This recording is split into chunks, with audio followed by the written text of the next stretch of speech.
Bonjour les amis, je m'appelle Arthur, j'ai 66 ans. Si vous tombez sur cette vidéo, c'est que vous cherchiez peut-être les mêmes réponses que moi.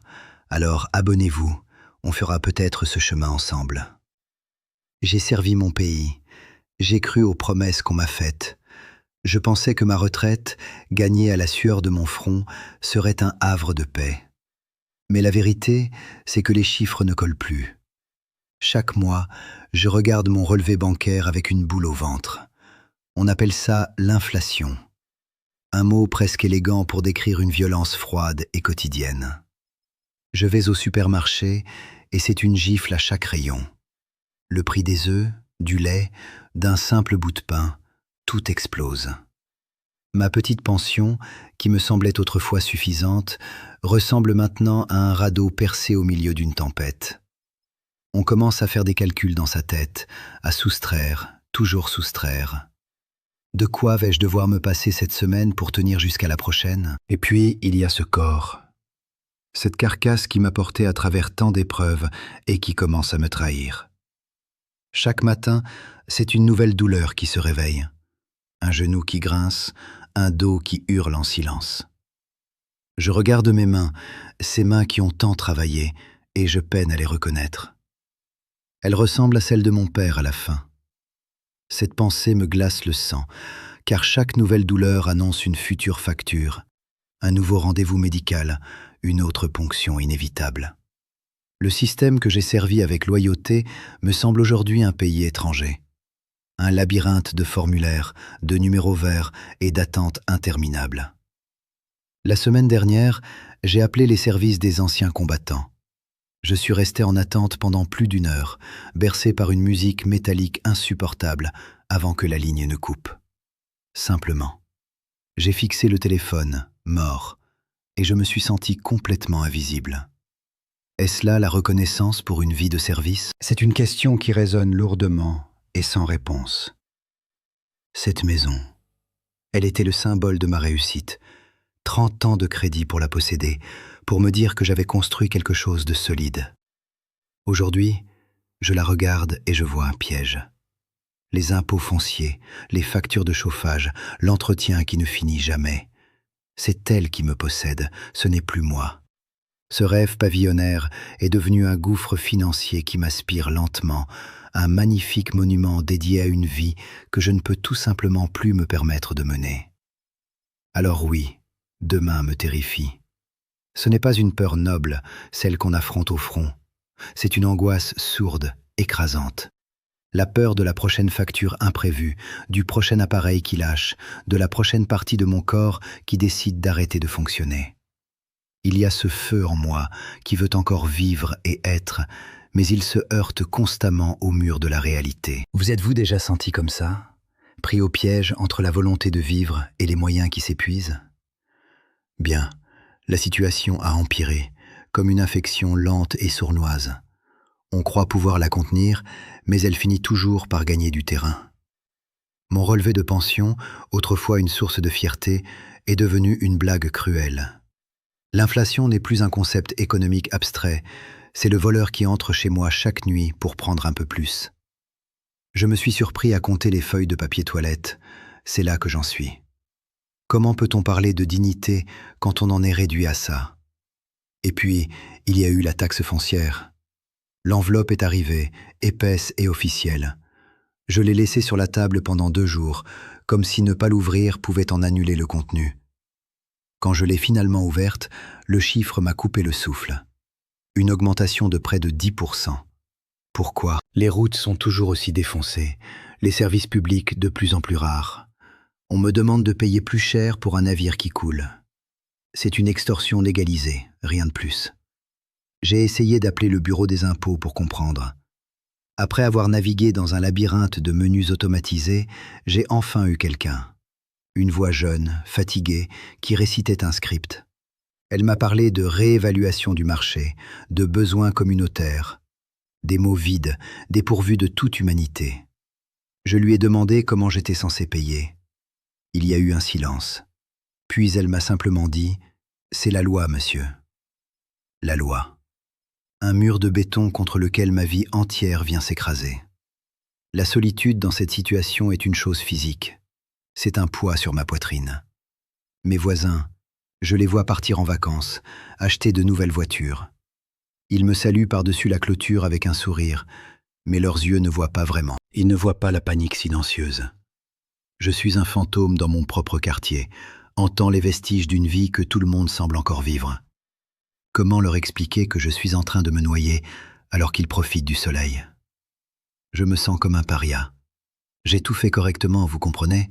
J'ai travaillé dur, j'ai payé mes impôts, j'ai élevé ma famille, j'ai obéi aux règles. Le système m'a promis que si je faisais tout ça, je serais en sécurité. Mais c'était un mensonge. Je suis la preuve vivante que le contrat social a été rompu. Et le pire, c'est cette honte qui s'insinue, cette impression d'avoir échoué personnellement. Alors que c'est le système qui a échoué, pas moi.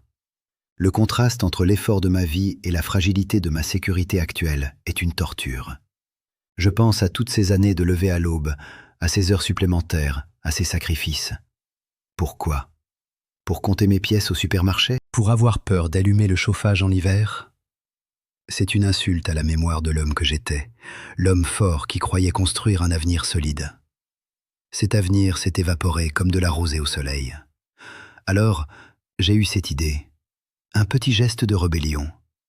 Je voulais installer 2 ou 3 poules dans mon jardin pour avoir des œufs frais, un minuscule pas vers l'autosuffisance, une façon de reprendre un peu de contrôle. Je me suis dit que c'était simple, naturel. Je me suis souvenu de mon grand-père qui avait toujours quelques poules. J'ai même commencé à dessiner un petit poulailler dans un carnet. C'était un projet qui me donnait un peu d'espoir, une petite flamme dans l'obscurité. Je suis allé à la mairie, juste pour être sûr, pour vérifier les règles. L'employé a sorti un classeur épais, le règlement de zonage. Il a feuilleté les pages avec un air grave. Et puis il a pointé une ligne.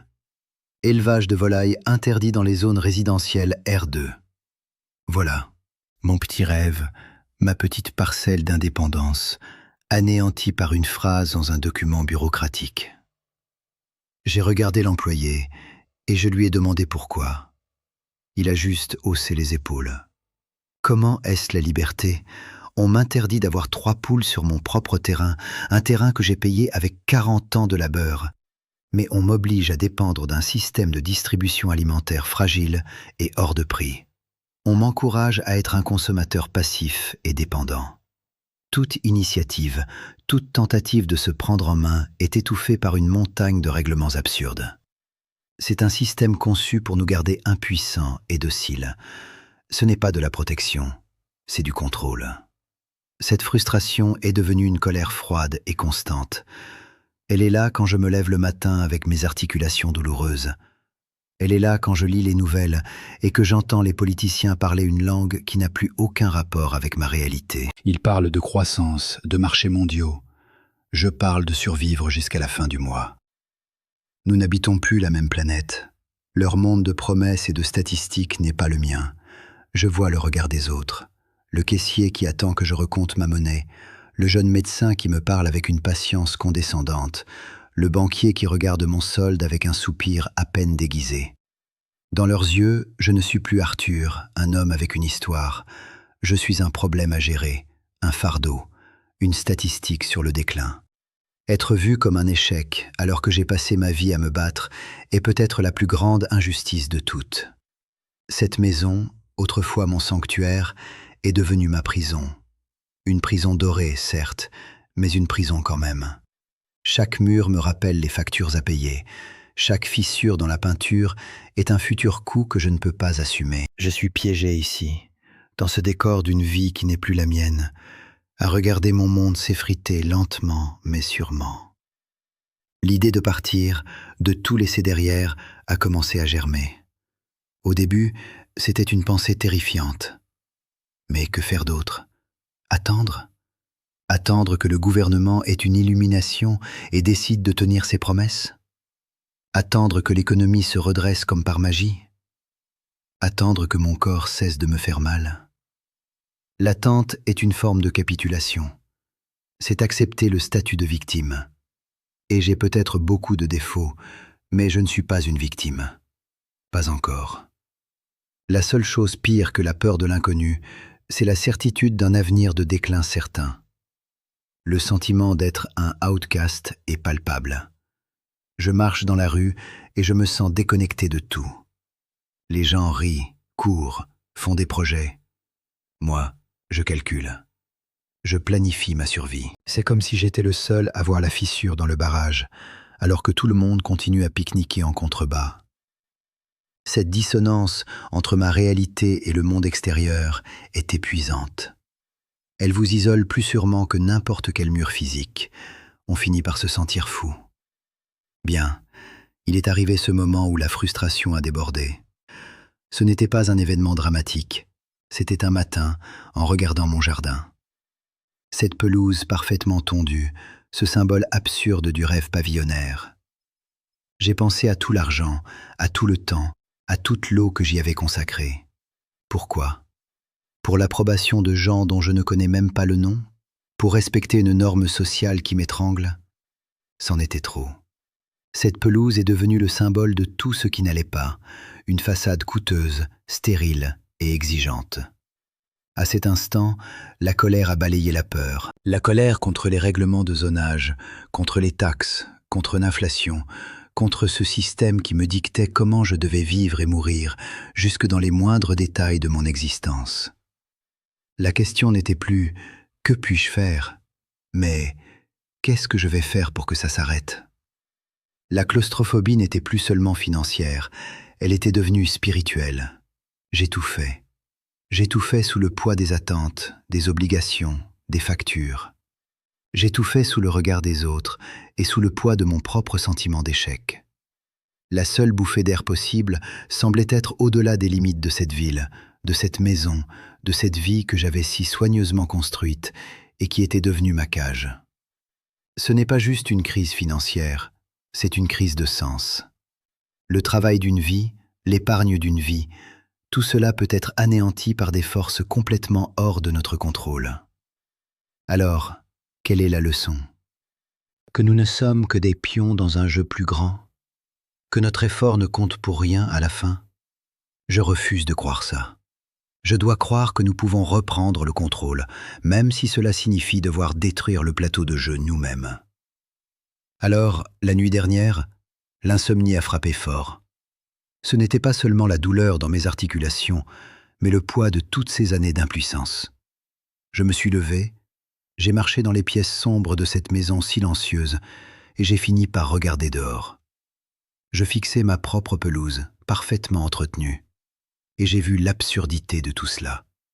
J'ai vu une cage que j'entretenais méticuleusement en y sacrifiant mes dernières ressources et ma tranquillité d'esprit. Ce n'était pas un foyer. C'était ma tombe.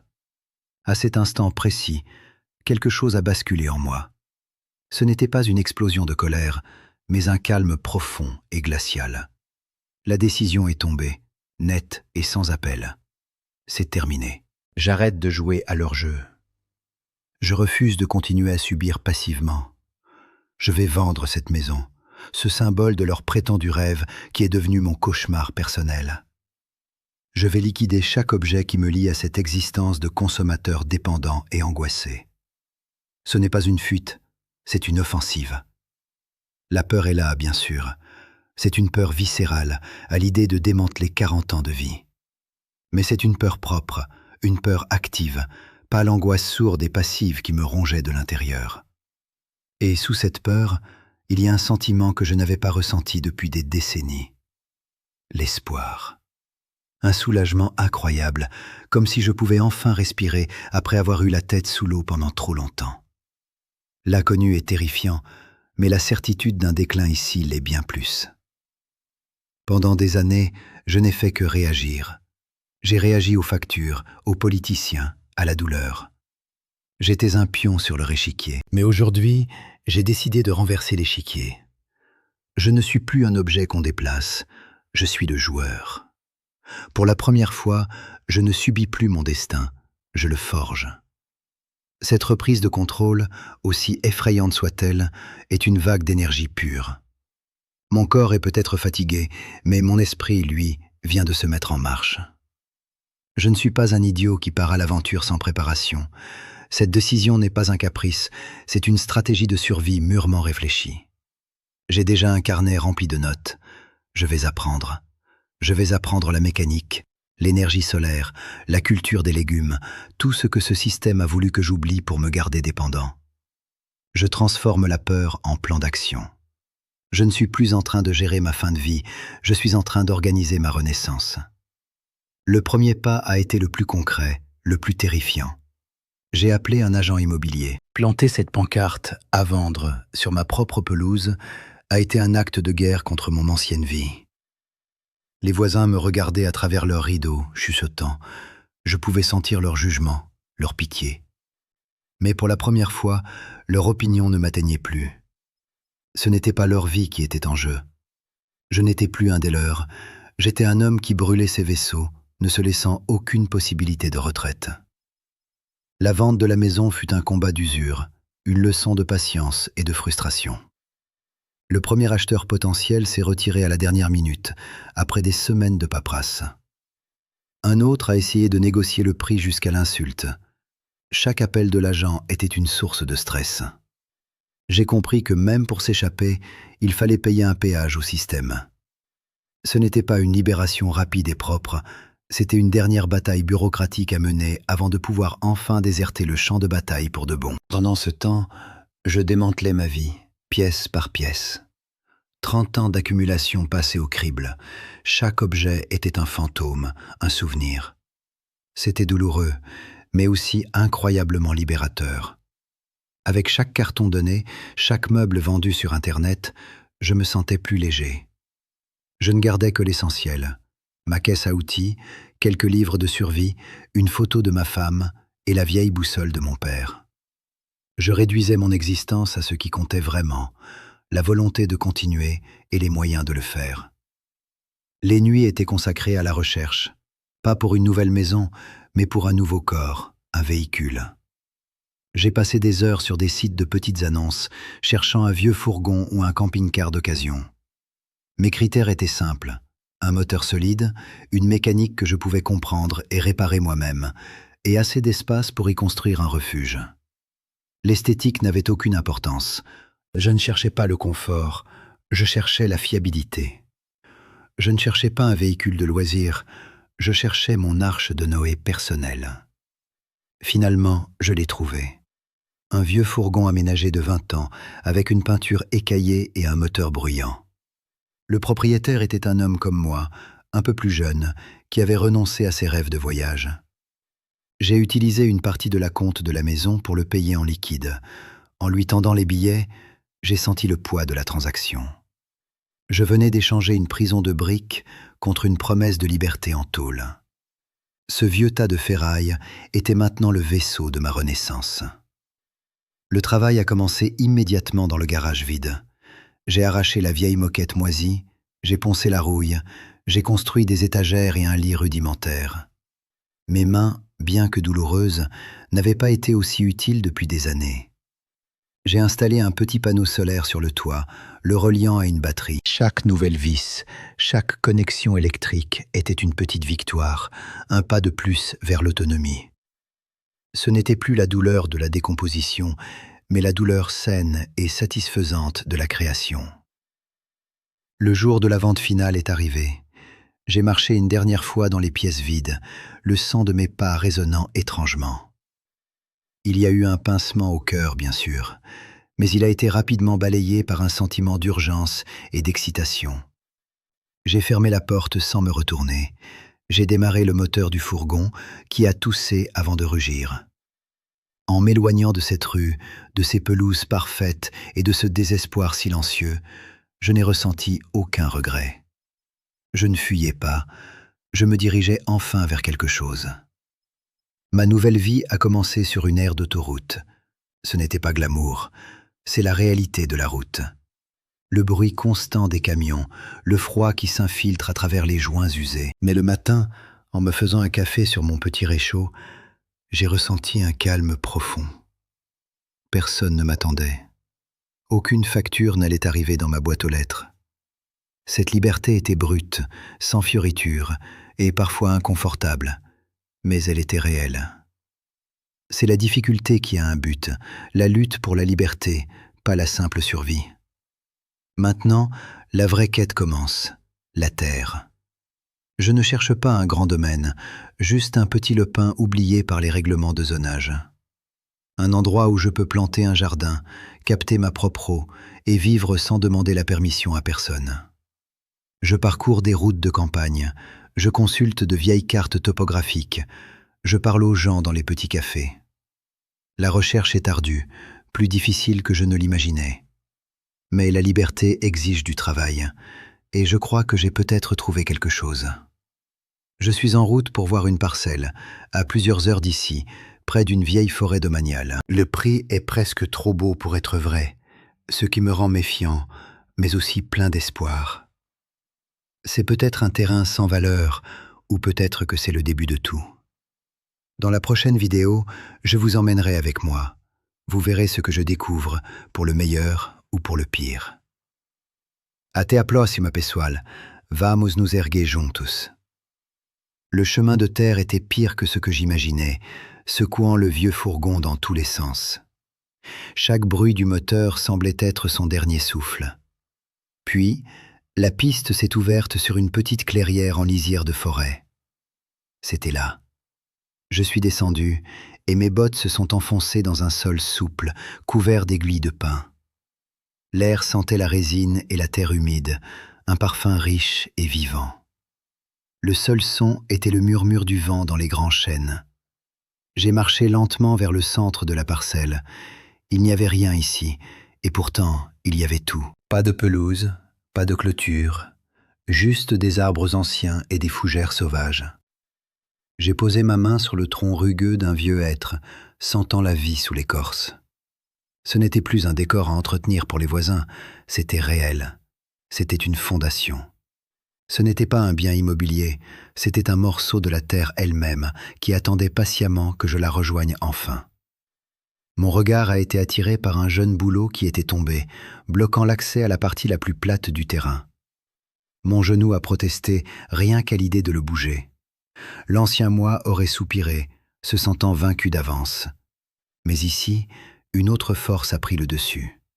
J'ai agrippé le tronc, mes muscles ont brûlé, et dans un effort intense, je l'ai déplacé. Debout, essoufflé, la douleur était vive, mais c'était une bonne douleur. C'était la douleur de l'action, pas celle de l'impuissance. Je me suis assis sur ce même tronc, le cœur battant. Le soleil filtrait à travers les feuilles, peignant des taches de lumière sur le sol. Et là, dans ce silence brisé uniquement par ma propre respiration, j'ai compris. Le sentiment d'être un échec, un homme vaincu par le système, s'est simplement évaporé. Il a été remplacé par une certitude tranquille. Je n'avais pas perdu. J'avais fait un échange. J'avais échangé une cage confortable contre cette étendue sauvage et difficile. Et j'étais, pour la première fois, vraiment libre. La vraie leçon, la voilà. La sécurité que le système nous vend est une illusion. C'est un contrat avec des clauses écrites en encre invisible qui peuvent être changées sans notre consentement. La vraie sécurité ne se trouve pas dans un relevé de pension ou dans les murs d'une maison que vous ne pouvez plus vous permettre. Elle est dans vos mains, dans les compétences que vous apprenez, dans la terre sous vos pieds et dans la connaissance que vous pouvez subvenir à vos propres besoins, peu importe ce qu'ils décident pour nous. Cette histoire, ce n'est plus seulement la mienne. C'est l'histoire de millions d'entre nous, silencieux, isolés par la honte et la peur. Des gens qui ont joué le jeu et qui découvrent que les règles ont été truquées depuis le début. Je vous vois. Je sais que vous êtes là, à faire vos calculs à la table de la cuisine, à sentir ce nœud d'angoisse dans votre ventre. Combien d'entre vous se sentent pris au piège, invisibles aux yeux d'un monde qui ne cesse de courir? Alors, voici mon appel. Cet espace n'est pas seulement mon journal de bord, c'est une place de village numérique. Utilisez les commentaires ci-dessous. Racontez-moi votre histoire. Partagez vos frustrations, vos peurs, mais aussi vos petites victoires, vos actes de rébellion silencieuse. Brisons cet isolement qu'il nous impose. Faisons de nos expériences individuelles une force collective. Votre voix compte, votre histoire est importante. Ne laissez personne vous faire croire le contraire. Nous ne sommes plus seuls dans ce combat. Nous ne sommes pas un problème à gérer. Nous sommes des pionniers. Nous construisons une alternative, une vie en dehors des sentiers battus de la consommation et de la dépendance.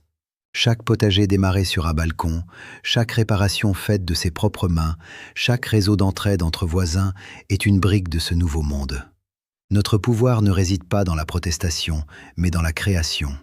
Nous ne nous contentons pas de critiquer le système, nous le rendons obsolète par nos propres actions. N'attendez pas le sauveur. Le sauveur, c'est vous, c'est nous.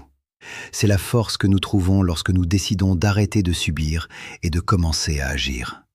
Le chemin est difficile, je ne vais pas vous mentir, mais chaque pas sur cette voie est un pas vers la dignité et la liberté. Partagez cette vidéo, parlez-en autour de vous, construisons ce mouvement ensemble. Dites-moi dans les commentaires quel est le premier pas que vous allez faire.